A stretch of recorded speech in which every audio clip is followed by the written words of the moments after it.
આપણા દેશના education minister Dharmendra પ્રધાને પોતાનું રાજીનામું આપણા દેશના પ્રાઇમ મિનિસ્ટર નરેન્દ્ર મોદીના હાથમાં સોંપી દીધું છે, પણ એનું મુખ્ય કારણ શું છે? કોઈ પણ તમને ગુમરાહ કરે એની પહેલા જો સાચું કારણ તમારે સમજવું હોય તો એના માટે ધ્યાનથી સાંભળજો. હું તમને સાચું કહું.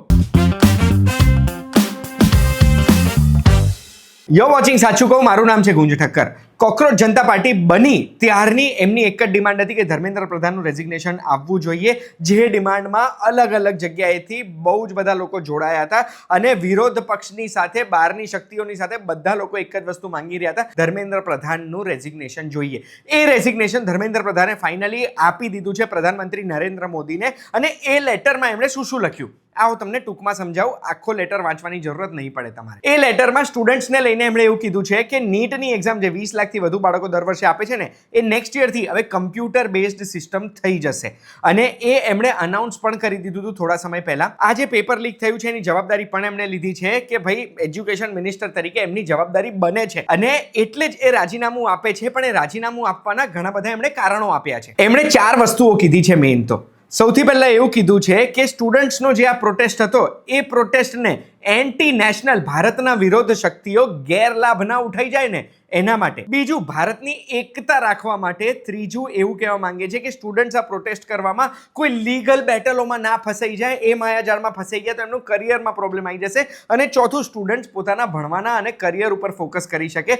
એટલે એમનું કહેવાનું એવું છે કે ભાઈ રાજીનામું આપી દઉં તો ચાલશે, ફ્યુચરમાં મારી જરૂરત પડશે તો હું રાષ્ટ્ર સેવા માટે, દેશની સેવા માટે અહીંયા જ ઊભો છું. હવે રાજીનામું આવ્યું ને એના પછીનું રિએક્શન આ CJPના ફાઉન્ડર અભિજીત દીપકેનું આવું કંઈક હતું.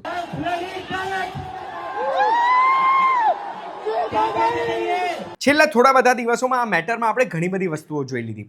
હમણાં 2 દિવસ પહેલા આપણા પ્રધાનમંત્રી નરેન્દ્ર મોદીએ એક વિડીયો મૂક્યો હતો, બહુ જ અલગ એંગલથી મૂક્યો હતો. પણ એ જે વિડીયો મૂક્યો હતો એ વિડીયોને 350 મિલિયન એટલે 35 કરોડ વ્યૂઝ આવ્યા. એ કદાચ એમના ફીડમાં પણ હાઈએસ્ટ વ્યૂઝ હશે. એ વિડીયોમાં એવું જ કહે છે કે સ્ટુડન્ટ્સ માટે અમે કટિબદ્ધ છે અને ફાસ્ટ ટ્રેક કોર્સ શરૂ કરવાની વાત કરી છે, વધારે સ્ટ્રિક્ટ પનિશમેન્ટ શરૂ કરવાની વાત કરી છે અને એનું એક બિલ કેબિનેટ જોડે બેસીને તૈયાર કરાવશે અને સોમવારે પાર્લામેન્ટની મોન્સૂન સેશનમાં એ ટેબલ ઉપર પણ મૂકવાના છે.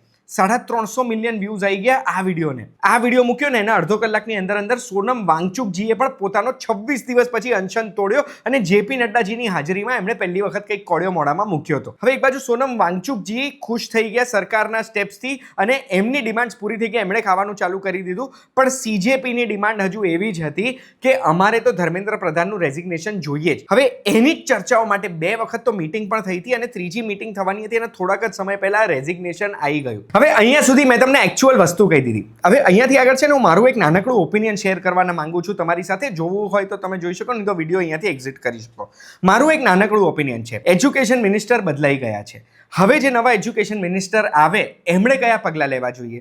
તો સૌથી પહેલાં સિસ્ટમમાં પેપર લીક જે થાય છે ને, આ પેપર લીકની ઘટનાઓ કેમ થાય છે? આર્થિક ફાયદા માટે કે પછી કોઈના ઓળખીતાને મદદ કરવા માટે? હવે એ જે ઘટનાઓ છે ને એમાં એવી સ્ટ્રિક્ટ પનિશમેન્ટ લાવી દેવી જોઈએ કે કોઈક એક સ્ટુડન્ટનું આપણે અગર જો જીવન ખરાબ કરવાના હોય, એમનું જીવન બરબાદ કરી દેવાના હોય તો એના માટે અગર જો પકડાય છે ને તો એવી સ્ટ્રિક્ટ પનિશમેન્ટ હોવી જોઈએ કે નીચેથી લઈને ઉપર સુધી કોઈ પણ વ્યક્તિ જો પેપર લીક કરતું પકડાય ને તો એવા સંજોગોમાં એમને 10-20 વર્ષની જેલ થઈ જવી જોઈએ, એમની બધી સંપત્તિ સરકારના પાસે આવી જવી જોઈએ.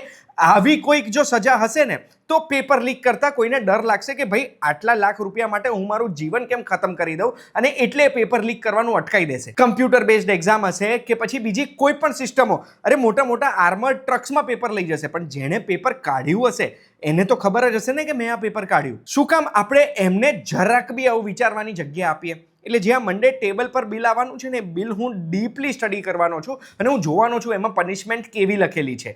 સ્ટ્રિક્ટ પનિશમેન્ટ જ હોવી જોઈએ જે પેપર લીક કરે છે એમના માટે. આ જે આખી ઘટના છે, આ ઘટનાને લઈને તમે શું કહેવા માંગો છો કમેન્ટમાં મને જણાવજો. આપણે વાતો કરીશું કમેન્ટમાં. ફરી મળીશું. ધન્યવાદ. આ વિડીયો જોયા પછી જો સબસ્ક્રાઇબ કરવાનું બાકી છે ને તમે નથી કર્યું તો કરતા જજો. આવા તો બહુ જ બધા વિડીયોઝ આવશે.